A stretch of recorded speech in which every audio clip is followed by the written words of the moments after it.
Hi everybody, this is Anne Emery with Excel for Evaluation. In this video tutorial, I'm going to show you how to create stacked bar charts. Stacked bar charts are great for when you're working with ordinal data, for example, satisfaction survey data. In this example, I've already calculated what percentage of people selected strongly agree, agree, disagree, and strongly disagree here. So now I want to show some of the patterns in a chart. So first, let's just look at the patterns for question 1. So we'll select all of the data except the sum. Go up to the Insert tab, and let's start with a bar chart, which is a perfect go-to chart if you're not sure which one to use. We'll select the first one right here, a 2D clustered bar. And that's pretty good. We can see that almost everybody selected strongly agree, and that the percentages kind of go down over time.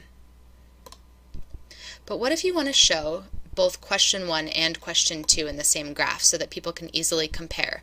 Let's take a look at what that might look like. So we've selected the data.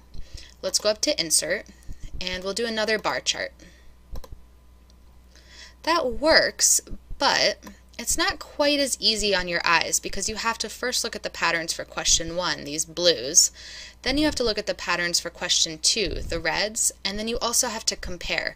It's just a lot of work for your eyes and your brain all at one time. We can make it even better with a stacked bar chart. Let's delete this one, and let's go to Insert again, go to Bar, and click on the third one over. It says 100% stacked bar. 100% just means that the percentages have to add up to 100%, like they do. That's not quite right. If you get something that looks a little bit screwy, just go up to your Design tab here, click on Switch Row and Column. That's a lot better. And now let's switch the color scheme right here.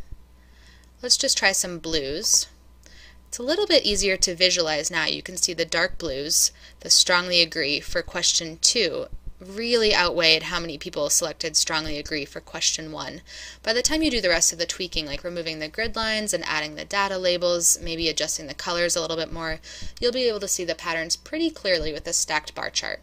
So there you go. That's how to create stacked bar charts. Thank you very much.